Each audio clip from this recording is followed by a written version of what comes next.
Hello, this video is about London.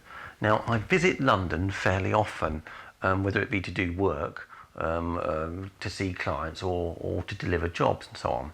And before the pandemic, most of my travelling was done by the buses and the tubes. However, since that time, I've taken much more to walking. Now, I have to say I've really enjoyed it. Not only is it sort of good for the waistline, it's really helped me re-familiarise myself with those bits of London and how they link up with each other, and it sort of inspired this video. Now, so this particular walk is from Waterloo Station, and I go across the river through central London, finally getting to Piccadilly to visit the Royal Academy of Arts, where I have a quick look at the summer exhibition, and there's a bit of that in it as well. I have to say I really enjoyed myself. And I hope you like the video. So here we go, as mentioned, leaving Waterloo Station on the south bank and making our way to Waterloo Bridge. And from here you can see there, that's the London Eye. Beyond that, there's the Houses of Parliament. Not as old as it looks actually, it was built between 1840 and 1870 I think. And there we have Charing Cross Bridge. And beyond that is the Royal Horse Guards Hotel, which I believe was the home of British intelligence at one time. Now looking downriver, you can see St Paul's Cathedral, designed by Sir Christopher Wren. It's 365 feet tall. Now some of those other buildings are considerably taller, though in 50 years time St Paul's will still be there, and I very much doubt if many of the others will be. Turning left off Waterloo Bridge, you come to the Savoy Hotel, quite one of the finest hotels in the world, and in fact Monet stayed here and painted from the upper windows, and here's one of an early incarnation of Waterloo Bridge.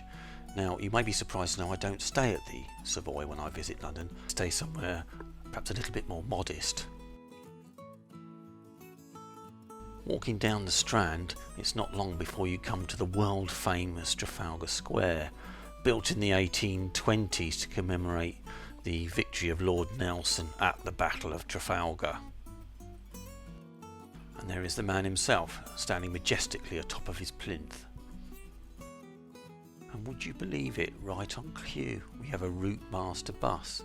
When I first moved to London, they were all over the place, but generally they're used for tourists really. And in the background you can see Admiralty Arch, which I presume is where they keep the Admiralty. Down the end of that road is the Mall, where the Queen lives. On the north side of Trafalgar Square you have this. This is the National Gallery. It was founded in 1824 and contains over 2,300 paintings dating from the mid 13th century to 1900. Here you'll find Leonardo da Vinci, Vermeer, Rembrandt, and a big range of French Impressionism. Another fantastic thing about it is that it's absolutely free to get in, and I've spent many hours wandering around the rooms marvelling at the geniuses up on the walls.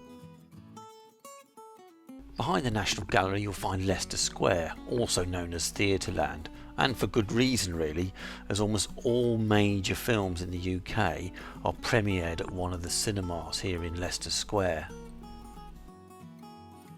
I recall when I first moved to London, I was walking through here one night and I saw Michael Caine and Roger Moore together. They were on their way to a film in which they were both starring. I really couldn't quite believe it. There they were. It all felt quite magical. From here, if you walk down Shaftesbury Avenue and look to the right, you can see Chinatown. It's not actually a town at all, it's only about half a dozen streets, and it's packed with restaurants and supermarkets, and it has a great vibe. I've always had a mind to paint it, but to be honest I don't think I could be bothered with all those lamps. And now we arrive at Piccadilly Circus, and one of the most famous statues in London. It's known as Eros. It is, however, Eros' twin brother Anteros. Why it became known as Eros, I've absolutely no idea. It's just one of those mysteries of London.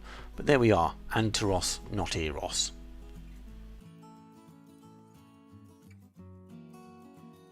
The final leg of my journey is down here in Piccadilly, and right opposite the Royal Academy of Arts is this place, Fortnum & Mason's.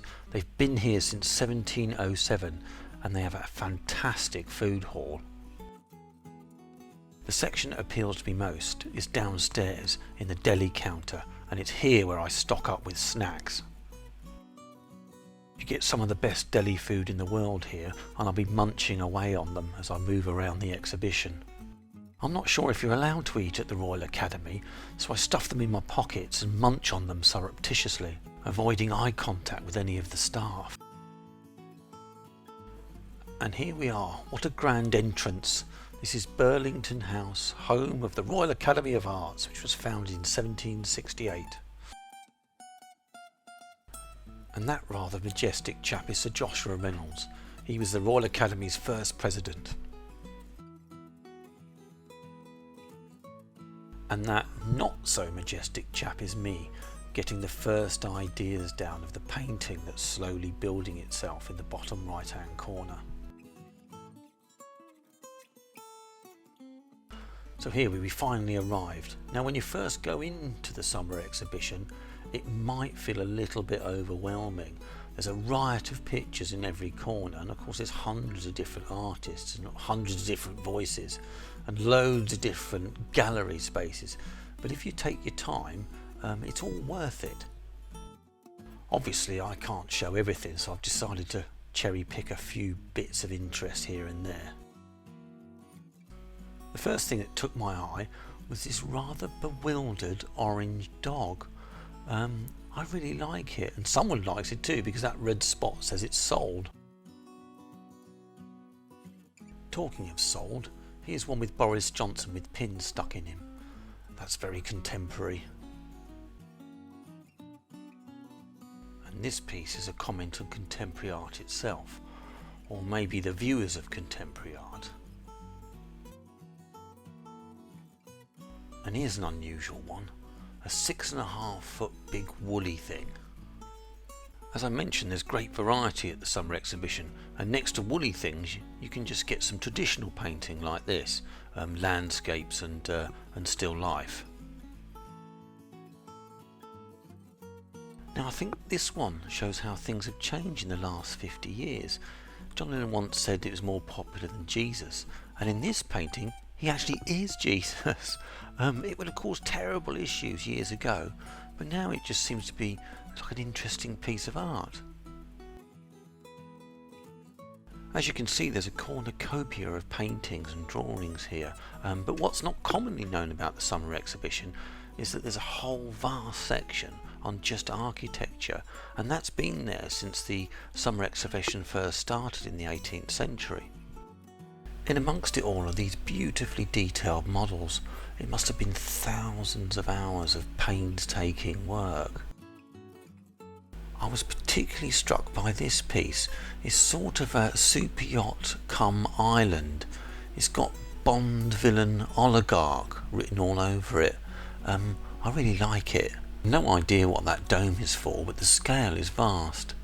I wonder if it's ever going to get built. Of course, no surprises that in the architecture section, one of my favourite pieces would be a stupidly detailed drawing. I absolutely love this one. I have in the past done a few pieces like this myself, and they can turn you a bit mad in the end, but they're always great fun to do. Now we're back to the painting section. Now whenever I go to any kind of exhibition, I always try and pick out what is my favourite piece of work. And now in this particular summer exhibition, this is my favourite piece of work. And it is created by Nigerian artist Njideka Akunili Crosby. There is so much I like about this picture, it's completely fascinating.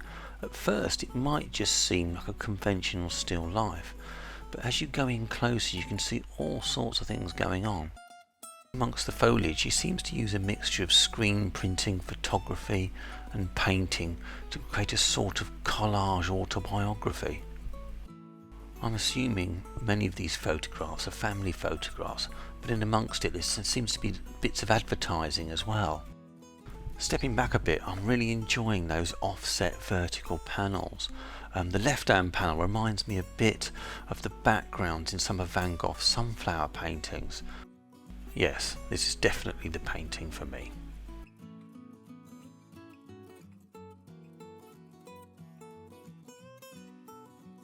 Anyway, back to reality, and here is me winding down on the final sketch. And finally, here is my completed watercolour of the facade of the Royal Academy of Arts in London. There we are then, and I hope you enjoyed it. If you did enjoy it, perhaps you'd like to press that subscribe button down there, and also maybe go to my website where you can sign up to my newsletter. Now, with each newsletter you can enter a free draw to win an original painting, which isn't bad, is it? And I think that's all for now, and thanks for watching, and have a good day.